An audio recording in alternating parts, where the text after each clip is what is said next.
Hey, Brother Rubin here. I hope you are having a good week. Today, I just want to talk to you. So, it's not going to be a scripted video. I don't have a script prepared. I don't have a concept or a framework that I'm going to be teaching you today. It's one of those videos I used to call them coffee with Rubin. So, I got my coffee here, and I just want to chat to you one to one. And I wanted to make this video because we did a few videos that are based strictly on addiction, porn addiction in particular, but addictions.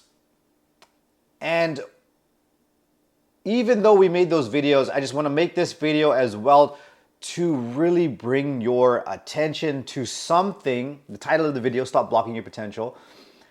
But I want to really bring your attention to this. I want to highlight the importance of this because I cannot say this enough. I cannot say this enough. Your addictions, they serve one purpose and one purpose only, and that is for you to stop feeling your feelings. It's to numb out your emotional pain. It's to numb out your pain from your past. That is the purpose that the addiction serves.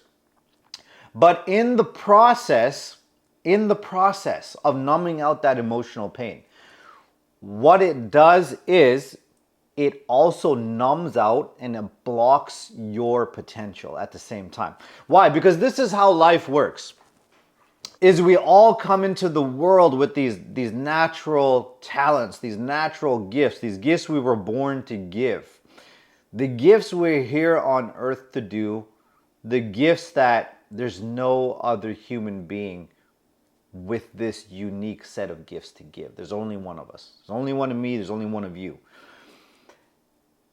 And along with that, those natural gifts, okay, in combination with your past pains, in combination with your life experiences, this comes together in this most potent thing where packaged up in the right way, when you can connect the dots with everything, this becomes your gift to the world. Out of this emerges your life's purpose, and you can start channeling this gift in a way that leads to fulfillment, that leads to meaning. And why I want to go back to this point here that you're blocking your potential by not taking your addiction seriously is because your addictions, for example, they cover up your deepest pain. So there's different aspects of your personality. For example,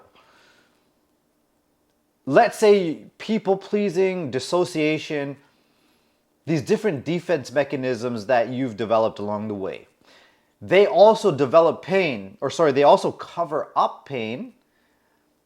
But it's your addictions that cover up the deepest pain.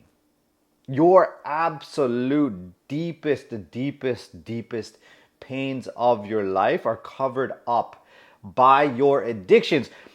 And the thing is, until you get in touch with that pain and you process through everything and you heal that pain, you can't emerge on the other side of that with that sense of deep purpose. You cannot do that. It's only through the pain that your deepest purpose emerges. The only way is through. You can't escape into work. You can't change cities. You can't change friend groups. There's a saying, wherever you go in the world, there you are. So this thing's going to be following you around. I don't care how many creative ways you find to run and try to escape this thing, it's going to come up and you're going to have to face it eventually. You're going to have to face it eventually. Now this pain, what is the deepest pain? For us humans. The feeling like we're defective. The feeling like there's something defective about us, like we're fundamentally flawed in some way. Like we're not like other people. We don't actually belong here. That's the deepest pain that your addiction is covering up. And you have to stop the addictive behavior to get in touch with the pain, why you have the addiction in the first place. Like, there's the saying goes, you have to stop the drinking to discover, or to know why you were drinking in the first place. You have to stop the addictive behavior to know why the addictive behavior is there. And I'm telling you right now, it's that pain right there. The feeling like there's something wrong with you. The deepest, deepest, deepest pain, like there's something defective about you. That is excruciating. That you're all alone in this universe. That is extremely excruciating. Nobody wants to be in touch with that. Therefore, these addictions serve the purpose of disconnecting you from that thing that lives within you. So the thing is if you leave this pain intact and you disconnect from it and you live and you try to set your goals from this place that's above the pain. The pain's intact, you're surfacing a little bit above and you're trying to live your life and set your goals and create your life from this place. You're not living your purpose. The purpose only emerges. Your purpose only emerges, remember, when you move through the pain. So once you move through the pain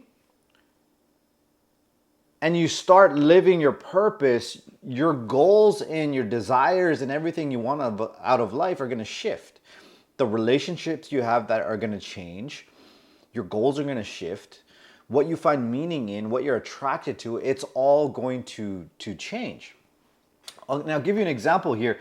I remember so I haven't watched porn in 10 years. I had a brief lapse about 7 years ago for a month. And so in this last kind of stretch, it's been 7 years, okay?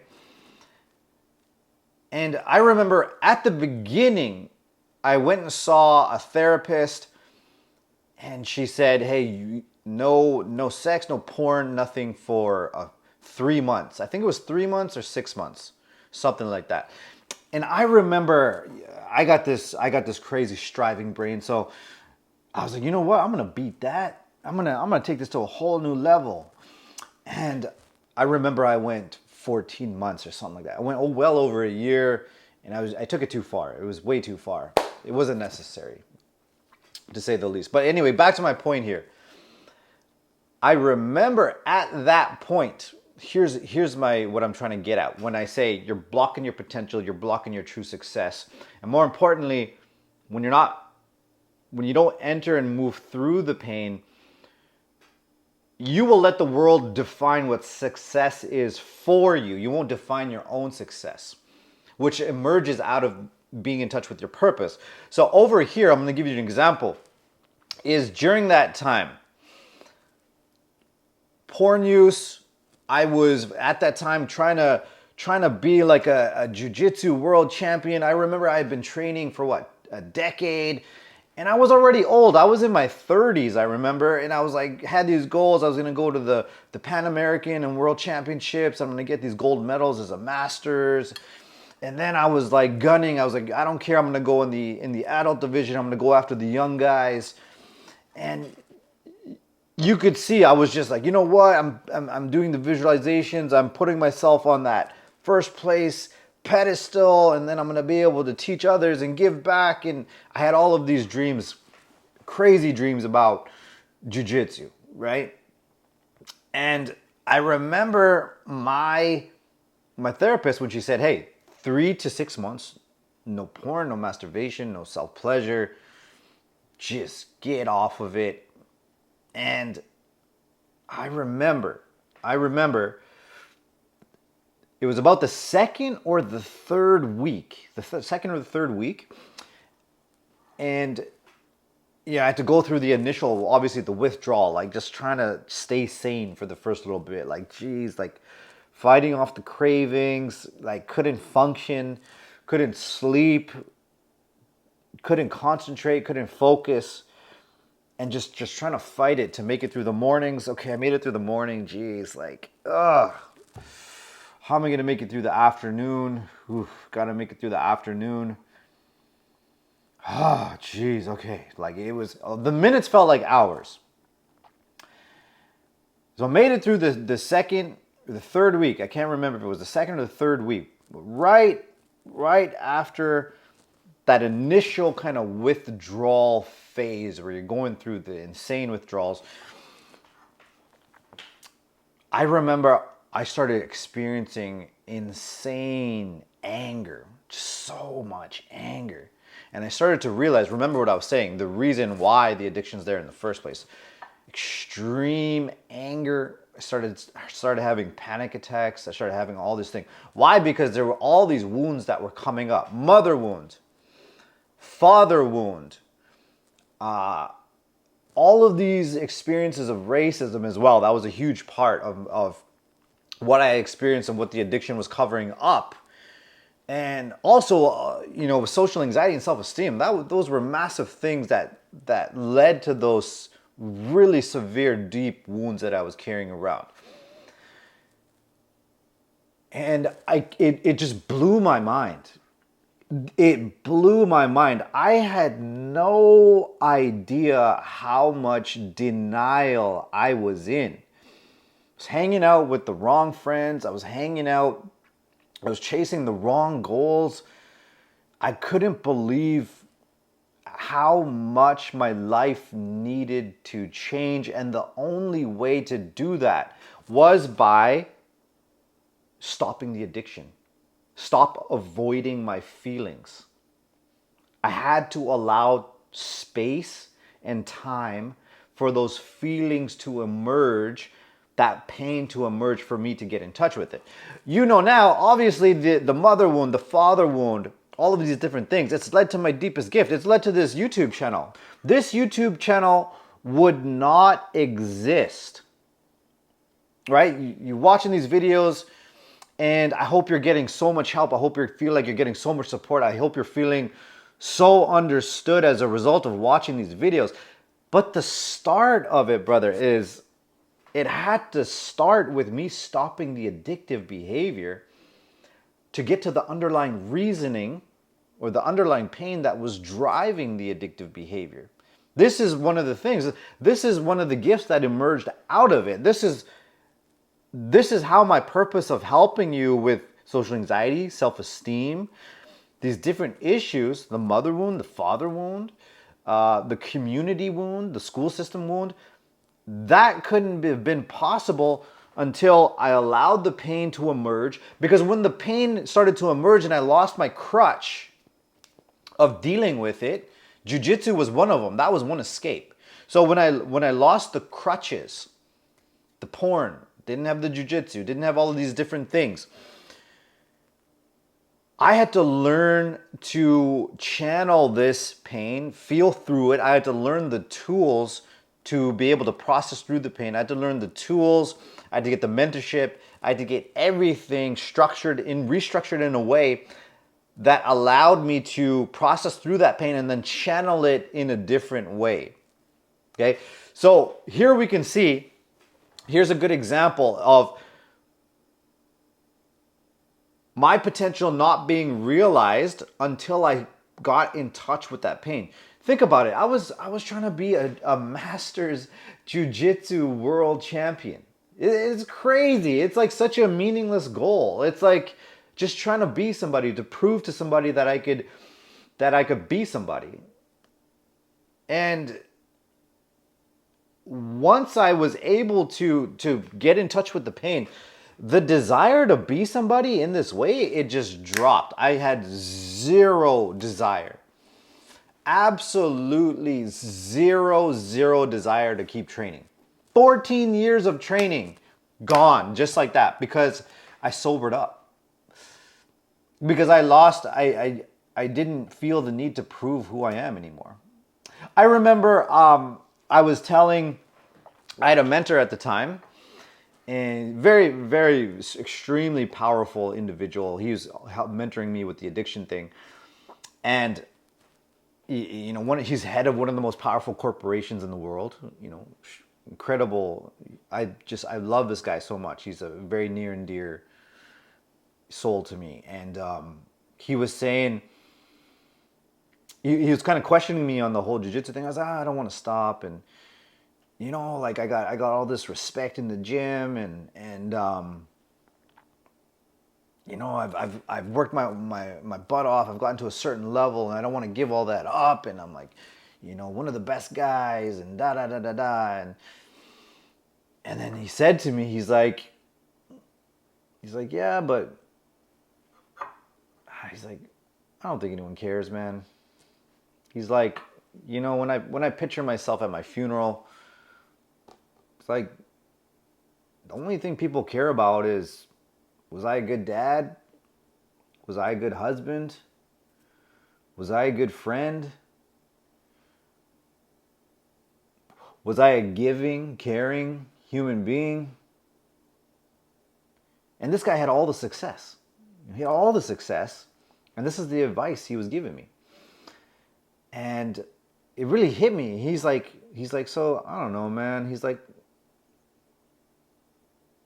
I don't know if anyone cares as much as you do about this, this reputation or this persona that you're putting out. He's like, I think that's something to look at. And it just hit me so hard because I knew he was right. And so the other thing is, you wouldn't be watching this channel unless you want to contribute to something greater than yourself. You want to be a part of something bigger than yourself. Community, you want to contribute to a good cause. And that's part of you reaching your potential, right? Look at me. It's like, of course I'm going to build this YouTube channel. I'm going to start helping with this problem because I was able to face the pain, and then this gift emerged out of it. And it's led to so much meaning. It's changed the lives of so many people. Now, for you, there's a saying, the more personal, the more universal. Okay? The more personal, the more universal. The more personal, I feel defective inside. Well, the more universal, the more people are dealing with that than you know. Don't believe the illusion that the world puts out where nobody's talking about it. You hang out with the dudes, nobody's talking about this thing. Nobody's talking about how they feel on the inside. But I guarantee you, the more personal, the more universal. So the more you deal with it on the personal level, say for example with me, the more I dealt with the personal things, the more comfortable, the more acceptance I have, and the more I see the need to bring this message out to the world. I'll give you an example here. The racism that I experienced, right? When I experienced the racism, the feelings of it, oh my God, man. I felt completely like subhuman. I remember when I was sorting through that stuff, the feeling was like, yeah, I guess I'm a piece of shit. I'm lower than you guys. I'm subhuman. Yeah, there's absolutely no value to me. I'm a complete alien, 3/5 of a human. Those were the feelings. That was the pain that I experienced when I was experiencing the racism. Okay, personal. But what happened is there was no one to talk to about it. There was no one to process through the pain with. So again, it's like that gets buried in my subconscious mind, and the only way to keep it buried is the addiction, to keep it here, to keep it at bay here. But then when I was able to finally find the courage, the willingness, the readiness to face this thing, to actually face this thing,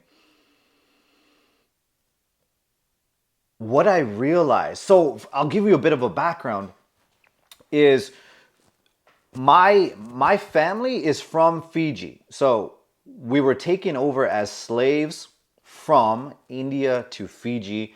And then my parents came over here. I'm first generation in Canada. Now, the average Fijian, Indo-Fijian, does not know that we were slaves. They do not know their history. So there's this huge stirring. So for example, you have your secrets that are buried, you have your pain that's buried. Us as a people have our history buried as a people. So remember, the more personal, the more universal. The more I personalized it, and the more I took on those feelings, like, yeah, there is something, I am subhuman. I am a defective person. There is something wrong with me because of what I am. Okay. The more I personalized it, the less I could contribute to something bigger. And then suddenly, within the past couple of years, there's suddenly a consciousness that's arising within the Indo-Fijian community that we're stuck.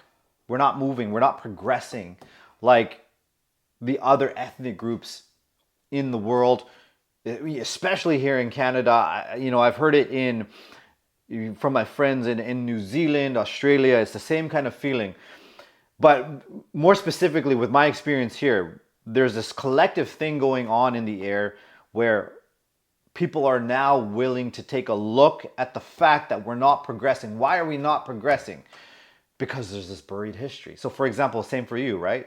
Why are you not progressing? Why am I doing all this thing? Why am I moving forward and going after my goals and goals and goals? And I'm just not progressing. Everybody's progressing. Okay, well, even at this level, the race level, okay, well, what's going on with us? We're not progressing. Everybody's progressing, but we're not progressing. There's something going on with us. Okay, so now we're becoming more aware of the wounds that's keeping us stuck. We're becoming more aware of the shame that binds us. So if I can help you understand this, I'll give you an example here. A few years back, actually not a few years back, I'm going to go back to my childhood. So picture this. Dark-skinned Indian kid, past roots are in slavery, has know about his history, and he's going through the Catholic school system. One of the only colored kids in the school, predominantly white school, has no idea about his history, doesn't know his language, doesn't know anything. He's going through the school system, okay? So we had a few Native Indian kids in our school, and I remember at the time, my body didn't feel safe. There was something in the atmosphere. And I remember how mean the white kids were to these Native Indian kids. All the derogatory terms, talking down to them, just treating them like they deserve no dignity. Essentially, this is how they were treating them. And I remember there was something about me, it didn't feel right in my body. I didn't know what was going on, but I didn't like the treatment. I never joined in on it. And so there's a saying, right? The body is just way more intelligent than the mind. I just kind of, my body was telling me something. I didn't know how to process everything. And looking back, okay, you see this. The outside world, okay, the external society is dumping on these Native Indian kids, right? And then if you don't know, a little while ago, what was uncovered? It was uncovered here in Canada and I believe all over the United States, but I know up here in Canada for sure. They found mass graves of young Native Canadian kids, Native Indian Canadian. They found mass graves of these children outside the Catholic churches. So you see the thing that's hidden. And, while the greater society is saying, oh, what's wrong with you? Oh, how long are you going to be like this? You're drunk, you're drunkards, you're this, you're that. When are you going to get your shit together and just move on? Blah, blah, blah, blah. So you know the mentality. You know the kind of judgment that you get from greater society. You've probably experienced it yourself. You didn't have the good upbringing. You didn't have those opportunities and that support system growing up. And then the society care? They don't give a shit. They're still dumping on you. Why aren't you moving forward like everybody else? Well, the same thing was happening over here. So society was dumping on them. And then all of a sudden, society has this awareness of these mass graves, a straight up genocide that happened here in Canada. Everyone's like, what the hell is going on? There's no way that happened up here in Canada. Genocide, great, oh my goodness, everyone's shocked. And then now all of a sudden the climate is different around here. Everybody has their yearly Every Child Matters shirt. They got the orange shirt for the Native Indian community. And Every Child Matters, and they have the annual thing where they all show up and they try to show support. And so things shift. Why did they shift? Because they became aware of the reason why, for example, why they are the way they are. They can see it. They can connect the dots here finally. And not everybody, there's obviously going to always be the ignorant group of people who just, they have their same opinion, they want to stay in denial, and they want to judge from a distance. But I want to bring this back here, is you see, the treatment comes from the outside, and when you don't know what the wounding is, you take it personal. Same with me. The wounding was coming from the outside. And so remember, I said you have a very unique gift. There's only one of you with the natural born talents, the unique gifts, the qualities, the personality traits, everything you were born with, as well as your life experiences. So for example, the average Indo-Fijian Canadian experience out here is you get double racism, even triple racism, depends. For example, from the white community, the white bigger society out here, you get called a Hindu, a curry eater, sand, N-word. I still remember that memory. I was going into a house party. I remember the white guys, man. They're wearing their flannel shirts. They got the cowboy boots and the belt buckles. I remember the one, he took a sip of his beer and he stares me down and he says, "Who invited the fucking Hindus?" And different experiences like that from the greater white society. And then I remember at a certain point migrating over, okay, so I don't belong in this space. I'm getting a lot of heat over here. I'm going to start moving towards the brown people.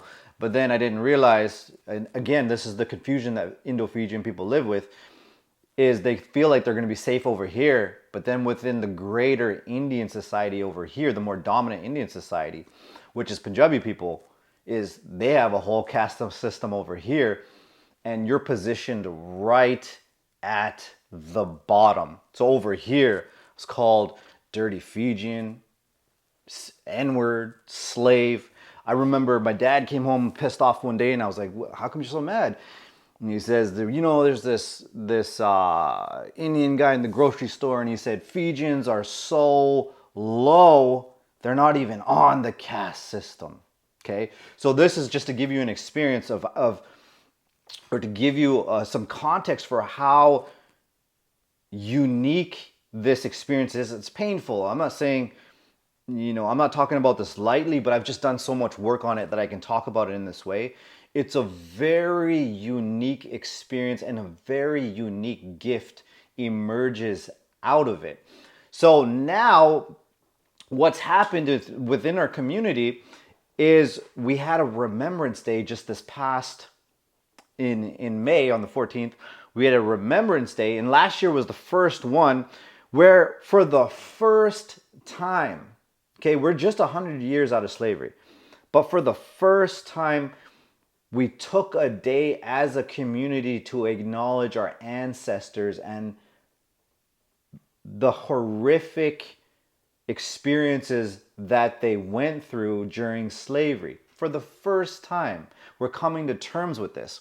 Now, when you talk about purpose and meaning, I'm 40 years old. I'm 40 years old now. And when you talk about purpose, that is something I'm going to contribute to for the rest of my life. I hope I have another 40 years left, God willing. I don't know how long I'm going to live. I hope I have at least another 40 years to contribute to this greater cause. I have a daughter, I have a young son on the way. I spend my days trying to make it so things are easier, to educate people so that things are easier for them. They don't have to float around in the world like our first generation Canadian Indo-Fijians did, floating around, not knowing your history, and then getting this feedback and this judgment from the greater society and not knowing where things are coming from. I want things to be different for them. So let's wrap this up. I've been talking to you for a while, and I just want to say I appreciate you so much for just sitting with me and just chatting with me this whole time. Now let's kind of wrap this up, because remember, take a look at the guy he works a job he hates. He's hanging out in a friend group that doesn't serve him, who also has those racial biases. I was hanging out with the greater Indian society who actually had those racial prejudices. It's like I was in a prison. Didn't like the work I was doing. And remember, I was trying to be a jiu-jitsu world champion at the time. Like, that was my idea of success. That was my idea of potential at the time. Now, take a look at over here, purpose. I now help people with social anxiety and self-esteem issues. I help the underdogs. I help men who were the underdogs, who never were set up for success. They didn't have the good upbringing. They weren't set up with that confidence. They didn't have that emotional support growing up. That's who I help with now. Look at the purpose and the meaning that's emerged out of it. We're now building as a collective for my people, Fijian people, we're building a whole new collective identity together for how to move forward together. But that couldn't have happened. That couldn't have happened until I looked at that pain. And it couldn't have happened. I couldn't have processed through and healed that pain until I stopped the addictive behavior. And now I have this greater thing to contribute to. For as long as I live, I have this greater thing to live for, this greater thing to contribute to. And it leads to having so much meaning and fulfillment in life. So I want to read this quote to you, this last quote to you, okay? I wanted to wrap it up with this. So, A Man's Search for Meaning by Viktor Frankl. Viktor Frankl is the psychiatrist that went through the Holocaust. He's a Holocaust survivor. And he describes this experience that he had with trying to work with the men in the Holocaust, or the different people in the Holocaust. And he goes on to describe this. He says, "We had to learn ourselves, and further, we had to teach the despairing men that it did not matter what we expected from life," okay? What we expected from life, but rather what life expected from us. You see what I'm saying? I'm going to bring this back. Rubin expected from life, he wanted to be a jiu-jitsu world champion, he wanted to have all these gold medals, and he wanted to have this career in IT and tech, and he just kept, why is he not getting these things? Why is he not getting these things? Okay? I expected these things to happen, and it only exacerbated those feelings like I was defective on the inside. So I'm going to go back to this line here. But rather what life expected from us. We need to stop asking about the meaning of life and instead think of ourselves as those who are being questioned by life daily and even hourly. So the addiction. I'm pushing ahead on this job I hate, trying to be this jiu-jitsu world champion. It means nothing. I had all these expectations, but what's the addiction? What's the addiction asking me to do? It's asking me to look at the mother wound. It's asking me to look at my father wound. It's asking me to look at my racial wound. Okay? This is what life was questioning me to look at. So I want to leave you with this. So if you're feeling stuck, you're in these addictions, you're socially anxious, you have this self-hatred going on, and you're asking, like, what is going on? What is going on, life? What is going on? I'm going to revert you back to what Viktor Frankl said. It's not about what is going on. It's what is life asking of you? The question can be answered through your addiction, underneath. The question, the only way to know the answer is through that pain. Through the pain. That there's something wrong with you, that you're defective, nobody likes you, you're not capable of anything. It's through that pain you will get the answer to that question. Viktor Frankl asked, what is life asking of you? And I'm going to say with this, leave you with this last one, that he says, meaning is always about some form of contribution we're making in the world. Always, brother, always. If you can move through that pain, I promise you, you will revive your sense of contribution and you will be a part and contribute to something greater than yourself. And that's where you'll have a more stabilized sense of joy and purpose. And when you're in your life's purpose, you're like a laser in the world. Things don't grab your attention. You're on mission, you're on purpose. The beautiful woman doesn't, you see her, but you don't get drawn into it. She doesn't take your attention because you're on purpose. You're too focused on your purpose. So if you need help with that, I'm going to put a link below the video to speak with me directly so I can help you. If you need support, I'm going to help you move through that pain, discover what it is exactly, so you can move through it and step into your purpose. I'll talk to you soon. All right? Peace.